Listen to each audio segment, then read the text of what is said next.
23वां दिन।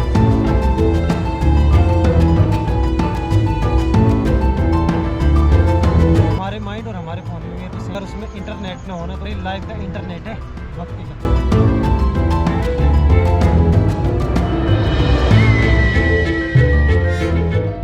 हेलो नमस्कार, क्या हाल चाल दोस्तों। आज है मेरा फिटनेस चैलेंज 42 डे का 23वां दिन और आज मौसम भी ख़राब लग रहा और आज तो बादल लगे हुए। अगर बारिश होनी शुरू हो गई तो मेरे को बहुत ज़्यादा दिक्कत हो सकती है। फिर मेरे को कुछ ना कुछ आइडिया ढूंढना पड़ेगा अपने इस चैलेंज को कंप्लीट करने का। फिर अगर बारिश हो गई तो फिर मैं यहाँ आ नहीं पाऊँगा। बारिश में वैसे भी ठंड का मौसम बहुत ज़्यादा है। अगर बरसात का सीज़न होता तो बरसात में सही भीग जाएंगे, लेकिन सर्दी कम लगती। लेकिन अभी थोड़ा सा भी बारिश गिरी तो बहुत ज़्यादा मामला ख़राब हो सकता है, सर्दी ज़ुकाम हो सकता है। शुरू करता हूँ अपना 23वां दिन।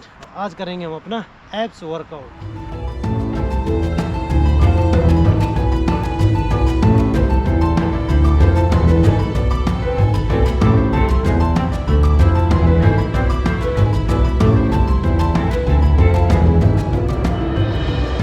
वार्म अप ख़त्म होने के बाद तो मैं जा रहा हूँ यहाँ पे, जहाँ पे कि मैं करता हूँ अपने एब्स की कुछ एक्सरसाइज और इसके बाद करूँगा मैं अपना जंपिंग पुशअप्स। तो जैसे कि मैंने बताया था कि मैं अपनी पूरी एक्सरसाइज में एक एक्सरसाइज ऐसी रखूँगा जिससे मेरी पूरी बॉडी की एक्सरसाइज रोज़ होती रहे। तो वैसे ही मैंने आज के शेड्यूल में रखा हुआ है जंपिंग पुशअप्स। पहले अपने एब्स की वर्कआउट यहाँ पे कंप्लीट करता हूँ, क्योंकि यहाँ पे थोड़ा घास है। नीचे तो बहुत ज़्यादा रेत लगी रहती है, तो फिर वो पूरी पीठ में रेत लग जाती है। यहाँ पे थोड़ा सा घास है, रेत भी है, लेकिन घास में ये होता है कि रेत लगने के चांस बहुत कम रहते। तो चलो करता हूँ अब अपना। जब रेत सर में गिरती है ना, खुजली भी होने लग जाती है।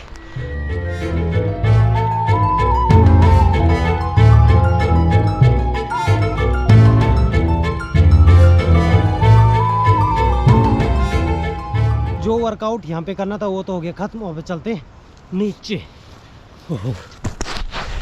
नज़ारे बहुत बढ़िया रहते हैं यहाँ से देखने के लिए। देखो गजब नज़ारे हैं ये, मस्त। थोड़ा घास है यहाँ पे, थोड़े रेत है। वो देखो रेत में इतने पाँव घुस जाते पूरे। ओह भाई, ऐसे कभी बहुत ज़्यादा गहरा रहता है, गड्ढे भी रहते तो पाँव भी उड़ जाता है कभी। अब बाकी की एक्सरसाइज करूँगा इस पत्थर के ऊपर बैठ के। और हमारा ट्राइपॉड जो कि है पहले से ये वाला। बारिश तो नहीं होगी भाई, तो फिर रोज़ आना बहुत मुश्किल हो जाएगा। कैसे डिसिप्लिन में लाएं फिर इस माइंड। हमारे माइंड और हमारे फ़ोन में मेरे को सेम से कनेक्शन बताऊँ क्या लगा। अगर उसमें इंटरनेट ना होना तो उसको नई इन्फॉर्मेशन हम कहाँ से ढूंढेंगे। हमारे पास कुछ नया आएगा नहीं, जो हमारे फ़ोन में वही रहेगा। लाइफ का इंटरनेट है भक्ति का। करो तो जब तक जो इंसान भक्ति करता है तो फिर उसको नई भक्ति से क्या होता है कि हमारा माइंड एकदम क्लियर माइंड हो जाता है। और फिर हम नई चीज़ों के बारे में सोचते हैं और हमें नई चीज़ें सर्च में आती है हमारे माइंड में कि अच्छा ऐसे भी होता है। तो बहुत सारी चीज़ें हमारे माइंड में नई आ जाती है। तो इसीलिए भक्ति इज़ आवर लाइफ इंटरनेट। हमारी लाइफ का इंटरनेट है भक्ति। जैसे हमारे फ़ोन का इंटरनेट रहता ना, जिस फ़ोन में इंटरनेट नहीं उस फ़ोन में कोई नई इन्फॉर्मेशन नहीं रहती। वैसे मेरे को लगता है कहीं ना कहीं भक्ति भी ऐसी चीज़ है, जब तक लाइफ में भक्ति नहीं होगी और ग्रेटिट्यूड नहीं होगा तब तक हम अपनी लाइफ में नई चीज़ों को कभी भी सोच नहीं पाएंगे। क्योंकि हमारा मोबाइल और हमारा माइंड सेम वर्क करता है। जब माइंड में हम बहुत ज़्यादा ओवर थिंकिंग करते तो हम फिर नई चीज़ों में काम नहीं कर पाते और नई चीज़ें नहीं सोच पाते। और हमारा मोबाइल भी वैसे जब हम उनमें उस फ़ोन में भी फालतू की चीज़ों का स्टोरेज भर लेते हैं तो हमारा फ़ोन भी हैंग होने लग जाता है। उसमें कुछ वायरस आ जाए फिर वो भी प्रॉपर काम नहीं करता। ऐसे ही हमारा ब्रेन है। जो मोबाइल बनाए वो इंसानों जो मोबाइल बनाया है वो एक टेक्नोलॉजी जो कि इंसानों ने बनाई है, और ये हमारा माइंड है जो कि भगवान की टेक्नोलॉजी। That's it, simple. करते हैं अपने वर्कआउट स्टार्ट।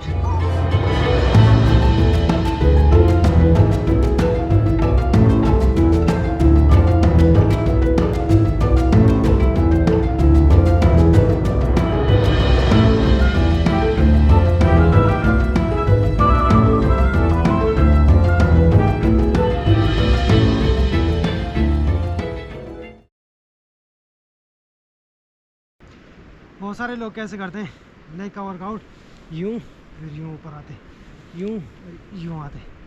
ऐसा नहीं होना। जो हमारा ये पोर्शन है ये हमेशा एक लाइन में होना चाहिए, इसीलिए हाथ को यूं करते हैं इसमें, इसलिए ऐसा हाथ इसीलिए करते ताकि हमारा बॉडी जो बैलेंस है वो सेंटर ग्रेविटी में रहे। तो इसलिए जब हम इसको यूँ करते हैं हाथ को तो हमारा पाँव ऐसा रहता है, फिर हम खड़े होते हैं। ये वाला पोर्शन हमारा ज़्यादा आगे नहीं जाना चाहिए। फिर यूँ फिर यूँ। पहले आप अगर कोई ट्राई करा तो पहले केवल ऐसी प्रैक्टिस करें, ऐसे। और फिर अगर जंपिंग करना तो पाँव में थोड़ा सा स्पेस लेके इसको यूँ पीछे आगे यूँ यूँ। और बहुत सारे अगर करेंगे तो बहुत सारे यूँ करते हैं। ऐसे में दिक्कत होती है।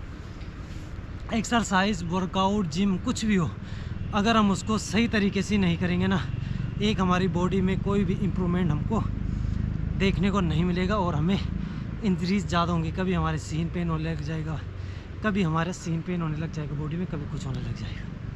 तो चलिए चलते हैं अब अपने आज के इस चैलेंज को कंप्लीट करके। Let's go. पिछली वाली वीडियो, कल वाली में तो मैंने कुछ बताया नहीं आपको, लेकिन जो पिछली वाली वीडियो थी उसमें मैंने आपको बताया था चैप्टर 2 का श्लोक 66। आज मैं आपको बताता हूँ श्लोक 67। उसमें भगवान कृष्ण ये कहते हैं, श्लोक तो मेरे को याद नहीं है भाई, क्योंकि श्लोक पढ़ते समय तो मैं पढ़ लेता हूँ पूरा, लेकिन याद नहीं होते वो।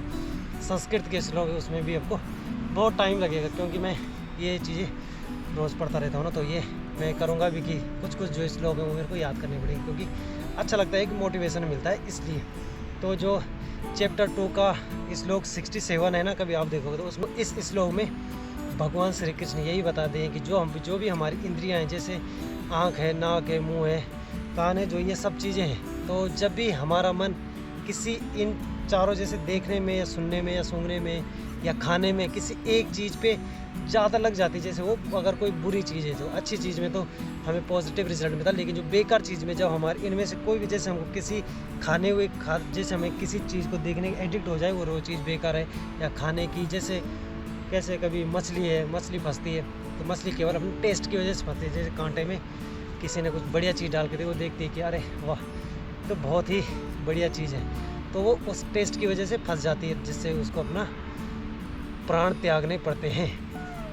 तो ऐसी हमारी 5 इंद्रियों में से कोई एक इंद्रियां भी, सारी तो नहीं, हमारी तो बहुत सारी का हमारी पूरी बॉडी लगी है कभी कभी किसी भी चीज़ पे, भगवान उसमें केवल एक इंद्री के लिए भी बोलते कि अगर तुम्हारी कोई भी एक इंद्री अगर बेकार चीज़ों में कंटिन्यू लगी हुई है तो तुम्हारा जो माइंड है वो कभी भी क्लियर नहीं होगा। जो हमारा माइंड है वो हमारा कभी भी क्लियर नहीं होगा, और हम किसी भी काम को रेगुलर रूटीन पे नहीं कर पाएंगे, हम किसी भी चीज़ को अच्छी तरह से प्लान नहीं कर पाएंगे, हम हमेशा परेशान रहेंगे अपने माइंड की वजह से। तो ये बताया गया है। तो ये थी मेरी आज की भगवद गीता का श्लोक। लेट्स गो गाइस, चलते हैं यहाँ से। जय जय श्री राधे।